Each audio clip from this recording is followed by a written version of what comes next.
News 24 Madhya Pradesh Chhattisgarh की खबर पर मुहर लगी है। न्यूज 24 मध्य प्रदेश छत्तीसगढ़ ने सबसे पहले खबर दिखाई थी। राजा हत्याकांड में ये बड़ा खुलासा हुआ है। हत्या की साजिश में दो और किरदार, ये कौन है? न्यूज 24 मध्य प्रदेश छत्तीसगढ़ ने ये सवाल उठाया था। अब सामने आया, राजा के परिजनों को एक कॉल आई और उसकी रिकॉर्डिंग भी सामने आई है। गाजीपुर की युवती ने परिजनों को फोन कर इसकी जानकारी दी थी। अहम जानकारी, दो अज्ञात लोगों का जिक्र सामने आया है। चश्मदीद ने सबसे बड़ा खुलासा कर दिया है। आराम से मैंगो जूस पीते बनारस बस में बैठी थी सोनम को बस तक छोड़ने आए थे दो युवक। न्यूज 24 के पास फोन कॉल की पूरी रिकॉर्डिंग मौजूद है। युवती ने नंदगंज पुलिस को भी कॉल किया था। नंदगंज पुलिस ने कोई भी कार्रवाई नहीं की थी। रात करीबन 11:30 पर बनारस से गोरखपुर की बस में सोनम बैठी थी। गाजीपुर के सैदपुर की रहने वाली युवती ने यह पूरी जानकारी दी। और देखिए, अब इस पूरी जानकारी के आधार पर आगे के जो खुलासे हैं वो होना बाकी। अब चश्मदीद ने यह बड़ा खुलासा कर दिया कि सोनम के साथ जो दो अज्ञात लोग थे उन्हें देखा गया था। ये बड़ा खुलासा किया है चश्मदीद ने। सबसे बड़ा खुलासा आपको बता रहे हैं न्यूज 24 मध्य प्रदेश छत्तीसगढ़ पर। यह बड़ा खुलासा, क्योंकि हमने भी ये सवाल उठाया था कि वो जो दो लोग सोनम के साथ में देखे, वो दो लोग कौन थे? वो जो दो लोग देखे गए थे आखिर वो कौन थे? क्योंकि परिजनों को फोन किया था इस अज्ञात युवती ने और ऐसे में रिकॉर्डिंग भी अब सामने आ चुकी है। आराम से मैंगो जूस पीते बनारस बस में सोनम बैठी थी, बातचीत करी थी दो युवकों से। सोनम को बस तक ये दो युवक छोड़ने के लिए आए थे और ऐसे में जब वहां की स्थानीय पुलिस को सूचित किया गया तो उन्होंने इस पर कोई भी कार्रवाई नहीं की, ऐसा युवती का कहना है। न्यूज 24 के पास फोन कॉल की पूरी रिकॉर्डिंग भी मौजूद है, क्योंकि एक के बाद एक बड़ा खुलासा हो रहा है और हम चाहते हैं कि आप तक एकदम अपडेटेड जानकारी, इस पूरे मामले से जुड़ी हुई एकदम सटीक जानकारी पहुंचे। उसी को देखते हुए ये सवाल भी हमने उठाया था कि वो जो दो युवक थे जो देखे गए थे वो कौन थे? जो बनारस में देखे गए थे सोनम रघुवंशी के साथ, आखिर वो दो युवक कौन थे जो उसको छोड़ने तक आए थे बस तक? और ऐसे में एक युवती ने फोन कॉल करके भी जानकारी दी थी। ये पूरी जानकारी साझा की थी। हेलो जी, नमस्ते। हाँ जी। हाँ हाँ, एक मिनट, बड़े भाई से बात करना, वो पूछ जाएंगे जरा। हाँ हेलो, नमस्ते। हाँ जी नमस्ते। हाँ जी, नमस्ते नमस्ते। तो ये कहाँ देखा था आपने इनको? मैंने बनारस देखा, वो बस से आई हुई है। अच्छा, बस से ट्रेवल कर रही है? हाँ, वो बस से आई थी, वो बस में बैठी हुई थी। हाँ, शायद वहाँ पे अगर बस स्टैंड पे कैमरा लगा होगा तो अंतर्राष्ट्रीय बस स्टैंड नाम है उसका। अच्छा, अंतर्राष्ट्रीय। आप कहाँ बस में थे क्या? हाँ, मैं बस से लखनऊ से आ रही थी। मेरी आंटी की डेथ हुई थी, 6 को हुई थी, हाँ। बट 7-8 को आई मैं। तो ओके। उस बस में वो भी बैठी हुई थी। ओके, उस बस में वो बैठे। बस का नंबर वगैरह, ये रिजर्वेशन वाली बस थी कि कौन सी बस थी? वो सरकारी बस थी। सरकारी मतलब जिसमें बैठते हैं और टिकट लेते हैं अपन, ना? कलेक्ट, वो जो टिकट कलेक्टर टिकट देता है, वही है ना? हाँ। मतलब ये जो यूपी गवर्नमेंट वाली बस थी ना? हाँ, यूपी गवर्नमेंट वाली बस थी। हाँ। और ये कहाँ से कहाँ ट्रेवल होती है बस? वो वाराणसी से? वाराणसी से गोरखपुर। लेकिन वो तो अपने गाजीपुर में मिली है ना? वो बस से उतर गई होंगी। अच्छा, नंदगंज में ना? और आपने वो बस स्टॉप कौन सा बताया मेरे को? थोड़ा एक बार मैं गूगल कर रहा था। अंतर्राष्ट्रीय बस स्टैंड कैंट स्टेशन के जस्ट बगल में है। कैंट स्टेशन के जस्ट बगल में, वाराणसी ना? हाँ, वाराणसी कैंट स्टेशन के जस्ट बगल में। Cantt station Varanasi. हाँ, 200-250 मीटर दूर पे। हाँ, उनके साथ 2 लड़के भी थे। 2 लड़के थे जिन्होंने बस में बैठाया उनको। हाँ। और वो वहाँ से चले गए। वाराणसी से बस में बैठाया है और वो गाजीपुर उतर गई है लड़की, है ना? ऐसे ही हुआ है। हाँ, गाजीपुर में नहीं उतरी, वो नंदगंज में उतरी है। नंदगंज में उतरी है। हाँ। और वो बस कहाँ जा रही थी एक्चुअली? गोरखपुर ना? मेरे पास बस टिकट होगा बैग में। नहीं, आप तो वहाँ से आ रहे थे, क्या बोलते हैं, आप कहाँ से आ रहे थे? मैं लखनऊ से आ रही थी। लखनऊ से आप आ रहे थे? ये अपना वाराणसी है ना? हाँ, वाराणसी। तो वाराणसी में लड़की जूस पी रही थी। हाँ, फिर वाराणसी वहाँ से उन्होंने बस स्टैंड के जस्ट बगल में वो मिला था, क्या बोलते हैं, मतलब मिलता है ना जैसे रोड पे नहीं मिलता, जूस वगैरह की हाँ जूस दुकान, वगैरह की दुकान, राइट राइट राइट। तो सेम वैसे ही था। अच्छा अच्छा, तो ठीक है ठीक हाँ, है। तो उसका नंबर वगैरह तो उसमें जाकर के देखना ही पड़ेगा, है ना? मैं एक बार हाँ मिल जाए वहाँ पे। अंतर्राष्ट्रीय अंतर्राष्ट्रीय बस स्टैंड है क्या यार वो? हाँ नहीं, bus stand Varanasi, bus stand हो रहा है बस, विजयनगर वाराणसी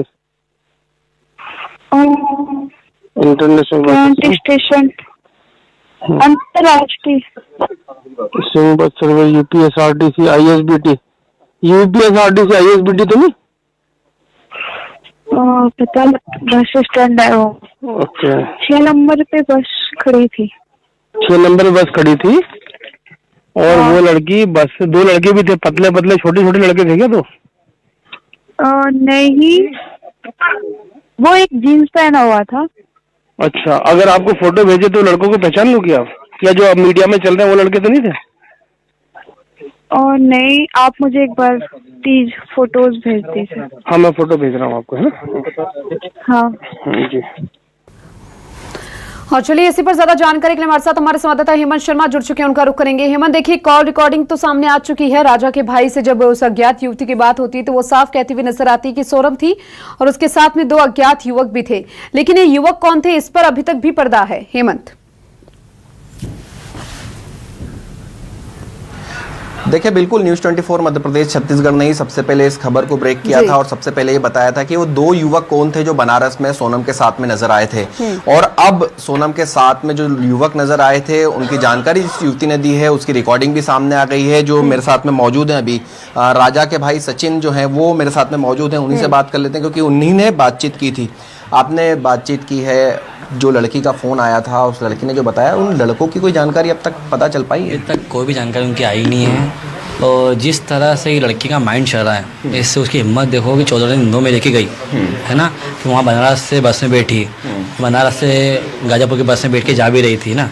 उसने बिलक के जो कपड़े पहने थे, जब मैं उजाला जी का फ़ोन आया था, उजाला यादव जी का, कि भैया ये तो ये बस में बैठ के गई थी, मेरे को पहले पे पहचान नहीं पाई थी, इसका बंधा हुआ था। लेकिन जब मालूम पड़ा कि तो बिलक कलर में ये लड़की थी, तो मैं आपको फ़ोन लगा कि आप राजा के भाई बोल रहे हो क्या? मैं हाँ भाई बोल रहा हूँ। मतलब मेरी हिम्मत नहीं हो रही कि मैं उसके साथ में बैठ के मैं सफ़र करा है। और बोलते मैं उसको वीडियो भी दिखाया कि आज की लड़की को देखो हो क्या गया। तो वो बोलती है कि ये वीडियो तो सब झूठी बातें हैं, ऐसा कुछ भी नहीं है। मतलब ऐसा बन के मतलब उसको ऐसा करेगी कि मैं कोई पता कुछ भी नहीं है। वो वहाँ से जूस पिया था, 2 लड़के उसको छोड़ने आए थे। मैं वो कन्फ्यूज इसलिए लगा कि उस लड़की के जो प्लानिंग, उसकी हिम्मत जो है वो और भी हिम्मत निकल सकती है, लेकिन वो झूठ पे झूठ बोलती आ रही है। तो अपन इसकी कभी नार्को टेस्ट की जांच की जाएगी। मेघालय सरकार से मेरी अपील है कि आपने इतना हमारा साथ दिया है, थोड़ा सा साथ और देंगे, इसको नार्को टेस्ट की जाँच अपन करते हैं तो उससे दूध का दूध पानी का पानी पूरा खिला हो जाएगा। क्या लग रहा है जो 2 युवक हैं, जब लड़की से आपने क्रॉस चेक किया तो राजा के और जो बाकी के 3 आरोपी विशाल, आनंद और चारों के फोटो भी आपने भेज के क्रॉस चेक किया था, उसने डिनाई कर दिया था कि ये चारों युवक जो यहाँ पर पकड़ा है इनमें से कोई नहीं था उसके साथ? देखो अभी मेरे को इस बारे में नहीं पता है क्या है क्या, लेकिन यदि अपन उनको ढूंढने को लगे कि आज सबको इस केस के बारे में पता है, सोनम रघुवंशी केस जो चला गया, तो 2 लड़कियों की हिम्मत के हो, उनकी कितनी हिम्मत है उसको साथ दे रहे थे उस टाइम तक भी, और उन्हें किसने उसको वहाँ से बिठा के पहुँचाया है, ये भी सस्पेंस है कि वो टैक्सी वाला यहाँ इनको छोड़ने आया था, जो सुनने में आया मेरे को, वो टैक्सी वाला था उन्हीं था वहाँ पे, तो वहाँ से उस बस में बिठाया। तो बहुत सारी बातें सर है। क्या लग रहा है इसमें आरोपियों की संख्या और ज़्यादा हो सकती है जिस तरीके से इस मामले में लगातार जो खुलासे हो रहे हैं, जो लोग सामने आ रहे हैं? अपन ने नार्को टेस्ट की जांच कर दी तो 100% है कि बहुत सारे लोग हाथ में आएंगे, क्योंकि लड़की की हिम्मत बहुत ज़्यादा है। अच्छा, जो इंदौर में जिसने फ्लैट यहाँ पर किराए पर दिया था वो ये कह रहा है कि 30 तारीख को मेरे पास में विक्की आया था और उसने मेरे से एग्रीमेंट किया 1 तारीख को। क्या लग रहा है कि 26-23 तारीख को मर्डर करने के बाद वो वहाँ से रवाना हो गई थी, तो ये हो सकता है कि जो फ्लैट है वो 26 तारीख को ही इस फ्लैट के अंदर आकर रुक गई हुई है? देखो जिस तरह विक्की ने फ्लैट लिया है वहाँ पे उसके कैमरे बंद है, तो विक्की ने बहुत सोच समझ के प्लानिंग करके बैठा हुआ था। तो ये भी सोचने की बात अपने लिए कि इनकी बहुत बड़ी रंजिश थी, वो बड़ी प्लानिंग से इन्हें गेम चलाया गया। मैं इसलिए नार्को टेस्ट की मांग रहा, मैं आज सुबह से दिमाग खराब हो रहा कि इन्हें ऐसा क्यों करा, लेकिन मैं नार्को टेस्ट की जाँच हो जाएगी तो इससे सब मालूम पड़ जाए, कल से पलट जाए वो, इसलिए। अच्छा, क्या लग रहा है और कितने लोग इसके पीछे इन्वॉल्व हो सकते हैं? क्योंकि जो साजिश की, जो मास्टरमाइंड अब इस पूरे मामले में सोनम राज को बता रही कि राज पूरा मास्टरमाइंड था। मैं इसीलिए तो बोल रहा हूँ कि दोनों एक को बचा के गुमराह कर रही है, क्योंकि जांच करी जाएगी तो सब एक बार में क्लियर आ जाएगा। अपन लोग कितनी बात कर लें उसको कुछ सब्जेक्ट निकल नहीं रहा, लेकिन जो अपन करेंगे क्या ये भी संभावनाएं हो सकती है कि जो राज है वो लगातार सोनम को किसी चीज़ के लिए या वीडियो फुटेज के लिए उसके पास कुछ ऐसे वीडियो हो जिससे सोनम को ब्लैकमेल कर रहा हो और उसके बाद में इस पूरे घटनाक्रम को अंजाम दिया गया हो? देखो सर, ये तो हमें नहीं पता है कि इन दोनों में क्या था क्या नहीं था, है ना। और जिस तरह से मैं सुनने में आया था कि उसने लड़की ने बोला कि इसको मार धक्का दे, तो उससे तो दोनों की मिली भगत, वो तो बचने के लिए 10 बहाने बनाएंगे सर। तभी तो बहुत नार्को टेस्ट अपन करेंगे तो सब दूध का तो पानी पानी किलो हो जाएगा। अच्छा, इंदौर पुलिस लाख दावे करती है, शहर में लगातार चेकिंग हो रही है, बाईपास से आने वाले सारे रास्तों पर चेकिंग चल रही है, एक लड़की वहाँ हत्या कर आरोपियों के साथ इंदौर आ जाती है, इंदौर में रहती है। कितना बड़ा फेल्यूर इंदौर पुलिस का भी मानते हैं? इंदौर फेलियर में 1% नहीं मानता हूँ। 17 दिन के अंदर इंदौर क्राइम ब्रांच ने, वहाँ की क्राइम ब्रांच ने जो हेल्प करी है, तो मैं पुलिस को तो नेगेटिव कहीं बोल सकता ही नहीं हूँ कि पुलिस है तो अपन सेफ है। पुलिस की नेगेटिव कुछ भी नहीं इसके अंदर। लेकिन अगर इंदौर में समय रहते पकड़ा जाती, इंदौर पुलिस को जब भनक लग जाती, चेकिंग लगातार लगी हुई थी। चेकिंग ऐसा नहीं हर गाड़ी का चेक करेंगे, और लेडीज तो पीछे बैठी कोई है तो हर गाड़ी को चेक ऐसे नहीं किया जाता क्या? और चेकिंग में 10 रास्ते निकलने के इंदौर में पहुंचने के लिए, तो उसमें पुलिस की गलती कहीं से कहीं तक भी नहीं है, तो पुलिस पे अपन गलती क्यों माने? मैं धन्यवाद करता हूँ कि पुलिस ने जो काम इतनी स्पीड से करा है वो कोई नहीं कर सकता था। 17 दिन के अंदर इस केस को इन्हें सोल्व करने की कोशिश पे ले आए थे, वो अच्छी बात मेरे लिए। तो मैं तो इंदौर क्राइम ब्रांच से लेकर मेघालय क्राइम ब्रांच तक का धन्यवाद करता हूँ कि इन्होंने मुझे जो सपोर्ट करा, मैं उसका आभारी हूँ। अच्छा, और जो रिकॉर्डिंग आई है जिसमें जो 2 लड़के की जो चर्चा चल रही है, जो 2 लड़के इसमें शामिल थे, उनको लेकर अब तक पुलिस ढूंढ पाई है उनको कि कौन थे, कहाँ थे? क्योंकि सीसीटीवी की भी बात वहाँ पर जो लड़की जिसका फ़ोन आया तो बता रही है कि वहाँ पर सीसीटीवी 6 नंबर बस स्टॉप पे वो बस खड़ी हुई थी। हाँ, यदि वहाँ पे अपन जैसा बात निकली, यदि वहाँ की पुलिस कभी वहाँ के कैमरे चेक करवाती बस स्टैंड के, तो ये चीज़ तो अंदाज अपन जो 2 लोग अभी मिसिंग है वो पकड़ा जाएंगे ना। और नार्को टेस्ट जाँच करेंगे तो अपन वो लोग पकड़ाएंगे। अभी 2 लोग तो मिसिंग चला गए, कितने बड़ी बात है। उससे 2 लोगों का नाम बताया नहीं उसने अभी तक, तो इसमें कितना घुमरा करे हो। बिल्कुल, इस पूरे मामले में परिवार जो है नार्को टेस्ट की बात कर रहा है, और जो देवेंद्र जी हैं वो भी मेरे साथ में मौजूद है जिन्होंने आगे की बात की थी और सर्च भी किया था, ऑनलाइन गूगल भी किया था, आपने बातचीत भी की थी, और जो लड़की का फ़ोन आया था फिर आपने ऑनलाइन भी सर्च किया था कि कितनी दूर बस स्टैंड पर, कौन से बस स्टैंड पर, कैसे कंफर्म किया कि ये वाकई में सही बात है जो लड़की बता रही है कि सोनम के साथ 2 लोग और हो सकते हैं? नहीं, क्या हुआ था, रात को करीब 10:30 बजे के आसपास सचिन जी को फ़ोन आया था कि ऐसी बात है। तो सचिन मेरे पास आया कि भैया ऐसा फ़ोन आया, आप बात कर लो। तो क्योंकि पूरे मामले में मैं बहुत पूरे परिवार के साथ हूँ और मेरे पड़ोसी हैं, तो फिर मैंने कहा एक बार और फ़ोन लगाओ, मैं बात करता हूँ। तो उन्होंने फ़ोन लगाया, फिर मैंने बात की। उस लड़की ने बोला कि वो उस लड़की को मैंने देखा, ये कन्फर्म है, क्योंकि सोशल मीडिया में एकदम से वायरल हो गया था। और जिस दिन वो जिस रात को मिली थी उसी के दिन में वो शाम को उसका लड़की का फ़ोन आ गया था। वो लड़की लखनऊ से गोरखपुर जा रही थी, तो वाया वाराणसी बस जा रही थी, तो वाराणसी में उसने जूस पीते हुए 2 लड़कों के साथ उसको देखा था। तो लड़की को डर भी लगा था, वो ऐसा भी बोल रही है कि मुझे ऐसा लगा कि ये लड़की ही जो है इसने इतनी बड़ी घटना को अंजाम दे दिया। इसके चेहरे पर शिकन भी नज़र नहीं आई, मैंगो जूस पी रही है वहाँ पर। हाँ, कुछ जूस वगैरह पी रही थी वो। और जो 2 बंदे छोड़ने आए थे वो भी थोड़ा हड्डे कट्टे थे। हमको ऐसा लगा कि हो सकता है 4 लड़कों में से कोई हो, तो हमने सबसे पहले तो उस लड़की को फोटो भेजा कि ये 4 लड़कों में से कोई और, तो ये तो नहीं है। तो उसने डिनाई कर दिया, बोले ये लड़के नहीं, तो कोई और दूसरे लड़के थे। और उसके बाद उसने क्या बोला था कि जो एक कंडक्टर था, उस कंडक्टर को उसने बोला कि भैया मेरे फ़ोन का रिचार्ज कर दो। सोनम ने बोला, तो कंडक्टर ने बोला कि भैया मेरे पास तो बैलेंस नहीं है, तो मैं रिचार्ज नहीं कर पाऊंगा, आप कहीं और से करवा लीजिए, ऐसा करके उसने बोल दिया। तो फिर हमको लगा यार बहुत सारे फ़ोन हमको आ ही रहे थे, रेगुलर फ़ोन आ रहे थे, तो हमको लगा कोई फर्जी फ़ोन भी हो सकता है, कोई डाइवर्ट करने की बात भी हो सकती है। तो फिर हमने ना उससे बोला कि आप कौन सी बस से आ रहे थे, हमको बस नंबर, टिकट वगैरह हो तो आप हमको टिकट वगैरह दे दो। तो उस लड़की ने टिकट वगैरह भी सब अरेंज करके दिया, बस के कंडक्टर का नंबर भी दिया उसने, क्योंकि जैसे वो कुछ शायद टिकट विकेट में लिखा रहता है, तो उसने नंबर दिया। मैंने बस के कंडक्टर को भी फ़ोन लगाया, मेरी उनसे भी बातचीत हुई थी, तो उसने बोला हाँ एक लड़की बस में थी और वो लड़की थोड़ा कंफ्यूज थी। वो मतलब गोरखपुर जाने की बात कर रही थी और फिर रास्ते में ही बीच में उतर गई और बोलते कि मेरे को यहाँ छोड़ दो, फिर बोलते नहीं मेरे को अगले मोड़ पे छोड़ दो जहाँ पर यू टर्न है। तो वो कोई यू टर्न था, उसका एग्जैक्टली मेरे को नाम अभी ध्यान नहीं है। तो उस कंडक्टर ने उसको वहाँ पर छोड़ दिया और रिचार्ज करने की बात भी उसने स्वीकारी कि भाई ये रिचार्ज का मेरे से बोल रही थी, तो मैंने उसको डिनाई कर दिया, मना कर दिया जी। तो देखिए बिल्कुल सोनम ने जो बस का कंडक्टर है उससे रिचार्ज कराने की बात भी कही थी, हालांकि कंडक्टर ने रिचार्ज करने से मना कर दिया था। लेकिन देखिए एक लड़की जो हत्या करने के बाद में वापस बनारस पहुंचती है, वाराणसी पहुंचती है और उसके बाद में देर रात को ढाबे पे मिलती है और उसके बाद में ये पूरी कहानी जो है उससे पर्दा उठता है। लेकिन हालांकि ये 2 किरदार और नए कौन है, ये दोनों युवक कौन है, इस पर जरूर पुलिस जो है वो अब जाँच करेगी, क्योंकि शिलोंग पुलिस अब इस पूरे ही मामले में वाराणसी पहुँचेगी और वाराणसी के आसपास जहाँ पर इस बस को देखा गया था और जहाँ पर ये 6 नंबर पर बस खड़ी हुई थी वहां के सीसीटीवी निकाले जाएंगे, जहां जूस पिया है, जहां पर पहुंची थी वहां पर भी बयान होंगे। तो कहीं ना कहीं अब इसके अंदर 2 नए किरदार जो सामने आ रहे हैं, उनको लेकर इस कहानी में एक नया मोड़ आ सकता है कि 2 सबसे बड़ी बात तो ये हो जाती है कि हत्या की साजिश में ये 2 और किरदार आखिर कौन थे जिनको सोनम के साथ में देखा गया, क्योंकि 4 तो हिरासत में है, सोनम खुद हिरासत में, और बाकी ये 2 कौन थे, क्योंकि इनसे भी कई ऐसी कड़ी है जो जुड़ सकती है। साथ ही हिम्मत बार बार में जो परिवार है, जिस तरीके से मैंने भी सुना, वो बार बार में नार्को टेस्ट को लेकर बातचीत करें कि नार्को टेस्ट हो, उसमें सब कुछ खुलासा हो जाएगा, नार्को टेस्ट से सारी चीजें जो है वो सामने आ जाएगी। क्या लगता है ये जो मांग की जा रही है, क्या इस मांग की सुनवाई होगी?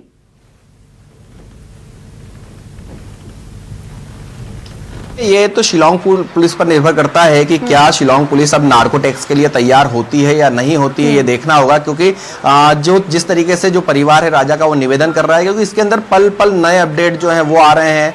इसके अंदर सोनम जो है मास्टरमाइंड राज को बता रही है, राज जो है वो सोनम को बता रहा है। तो कहीं ना कहीं कंफ्यूजन जो है इस पूरे ही मामले में देखने को मिल रहा है कि राज ने प्लानिंग क्यों की होगी, राज क्यों हत्या करना चाहता होगा, या सोनम अगर इसकी मास्टरमाइंड है तो सोनम क्यों हत्या करना चाहती थी। क्योंकि जिस तरीके से हत्या की गई है, जिसकी प्लानिंग सगाई होते से ही, मतलब रोका होते से ही, फरवरी में जब 11 फरवरी को पहली मुलाकात हुई थी, जब से ही ये प्लानिंग शुरू हो गई थी। और इसके अलावा भी सोनम ने कई प्लानिंग की थी। इसके पहले वो जो परिवार के साथ में जहाँ शिप्रा नदी पर जाती थी, वहां पर उसने यही प्लानिंग भी की थी कि यहाँ पर स्कूटी खड़ी कर देगी, उसके बाद में कपड़े छोड़ देगी और अपने आप को मृत घोषित कर देगी, और उसके बाद में वो नेपाल चली जाएगी। ये प्लानिंग भी उसकी फेल हो गई थी, क्योंकि वहां पर जहां पर ये करना चाहती थी सीसीटीवी कैमरे थे, कई जगह थी ऐसी।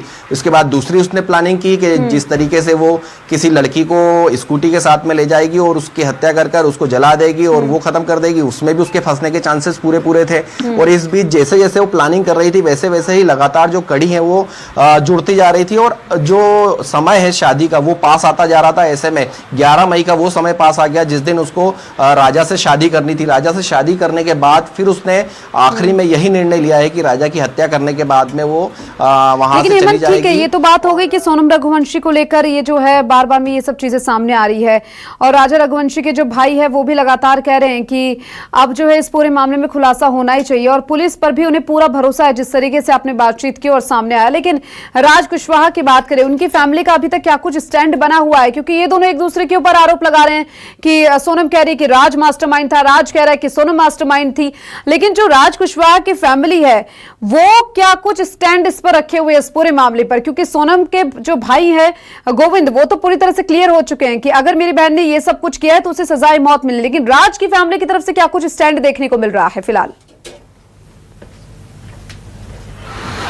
देखिए, बिल्कुल राज की जो माँ है वो ये कह रही है कि मेरा बच्चा ऐसा नहीं कर सकता, मेरा बेटा ऐसा नहीं कर सकता है, उसने भी दुनिया नहीं देखी है। तो कहीं ना कहीं जो राज के परिवार वाले हैं उनको भी ये विश्वास है कि उनके बेटे ने ये अंजाम नहीं दिया है। और वो सोनम को दीदी कहता था, कैसे प्रेम प्रसंग होते हैं, कई सवाल जो है उनके परिवार ने भी खड़े किए हैं। उनकी 3 बहनें हैं, राज की 3 बहनों ने ये भी कहा है कि राज काफ़ी मेहनत करता था, वो इस तरीके के मामलों में नहीं था। लेकिन जिस तरीके से उसका पूरा इन्वॉल्वमेंट आया सामने, जो कॉल डिटेल्स आई हैं, जो लोकेशंस आई हैं, जो लड़कों से संबंध आए, जो बातचीत आई है, और जो शिलांग पुलिस ने पूछताछ की, उससे ये साबित हो गया है, क्योंकि शिलांग पुलिस ने दावा किया है कि इस पूरा ही घटनाक्रम का मास्टरमाइंड राज है। तो कहीं ना कहीं राज का सीधा सीधा इन्वॉल्वमेंट रहा है। 2 साल पहले, 2.5 साल पहले की जो सोनम से मुलाकात थी वो कई करीबियों में बदल गई, कई करीबियां इनके बीच में हुई, कई करीबियों के चलते ये कई जगहों पर मुलाकातें भी इन लोगों ने की है। इसके साथ ही जो आर्थिक स्थिति मजबूत कराने का काम जो है वो राज ने किया है। राज ने ही जो पैसे का जो काम है, जो हवाले का कारोबार है वो करना सिखाया था। हवाले का पैसा जो है वो जितेंद्र रघुवंशी के अकाउंट में आता था ऑनलाइन, और फिर कैश जो पैसा है वो ब्लैक का दिया जाता था। तो ये पूरी कहानी जो है वो जब से शुरू हुई है, जब से हवाले का व्यापार हुआ है, उसके बाद में सोनम के घर की आर्थिक मजबूती जो है वो हुई, आर्थिक तौर पर मजबूत हुए। यही सबसे बड़े कारण होते हैं कि जब कोई किसी के साथ में जुड़कर काम करता है, उसके परिवार का ध्यान रखता है, उसकी आर्थिक स्थिति को मजबूत करने का प्रयास करता है, तो उसका हमदर्द हो जाता है, साथी हो जाता है। और यही हमदर्द और साथी जो है वो सोनम के साथ में बना राज, और उसके बाद इनकी करीबियां जो हैं वो लगातार बढ़ती गई, जिससे वो एक दूसरे के करीब आ गए। तो अब देखिए, इस तब बात की पुष्टि जब ही हो सकेगी जब सोनम इसमें खुलकर कहेगी या राज खुलकर कहेगा कि उनके बीच में प्रेम संबंध थे या नहीं थे, या फिर इसके अंदर जो 2 नई कड़ी आ रही है, जो 2 नए युवक आ रहे हैं, क्या इनमें से कोई किसी से उसका प्रेम संबंध था? हालांकि नया खुलासा जब ही हो पाएगा जब ये दोनों युवक जिनके साथ में बनारस में युवती ने देखा है वो पकड़ में आएंगे, उनको पकड़ेंगे, उनसे पूछताछ होगी। और इसके साथ ही इंदौर में भी सोनम रुक कर गई थी, जिसके अंदर विक्की यानी कि जो विशाल चौहान है उसने यहाँ पर फ्लैट बुक कराया था। उस फ्लैट के अंदर 30 तारीख को यहाँ पर उन्होंने बातचीत की थी, 51,000 रुपए दिए थे, 17,000 रुपए महीने में फ्लैट की बातचीत हुई थी। और 1 जून को एग्रीमेंट हुआ था, जबकि 23 मई को हत्या करने के बाद से ही सोनम गायब हो गई। बिल्कुल हेमंत, देखिए कई ऐसे पहलू है जो कहीं ना कहीं सामने आने अभी बाकी है और हर एंगल पर जो है पुलिस जांच पे फिलहाल बेहद शुक्रिया आपका तमाम जानकारी को साझा करने के लिए।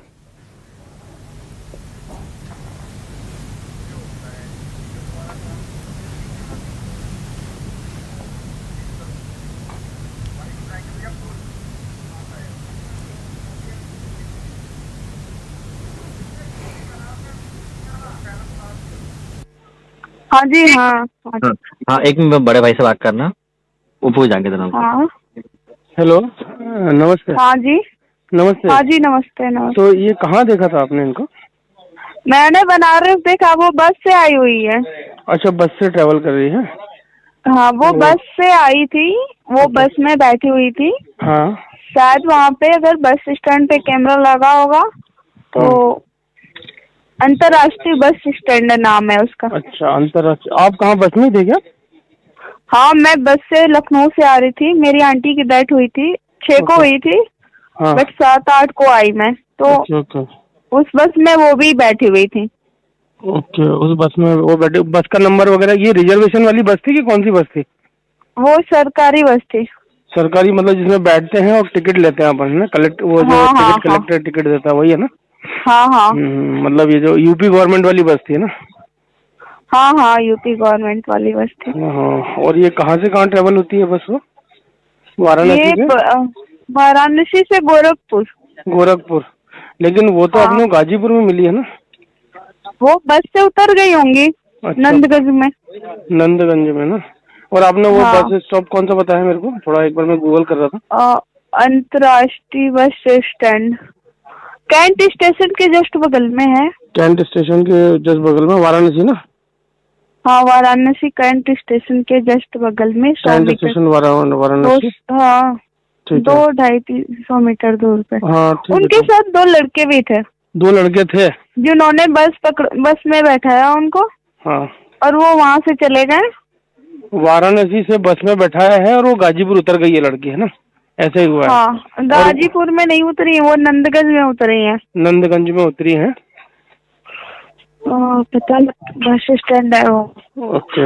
6 नंबर पे बस खड़ी थी। 6 नंबर पे बस खड़ी थी।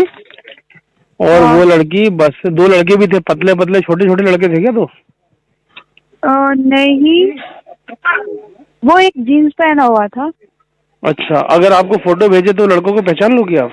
या जो अब मीडिया में चल रहे हैं वो लड़के तो नहीं थे? और नहीं, आप मुझे एक बार प्लीज फोटोज भेज दीजिए। हाँ, मैं फोटो भेज रहा हूँ आपको, है ना? हाँ जी।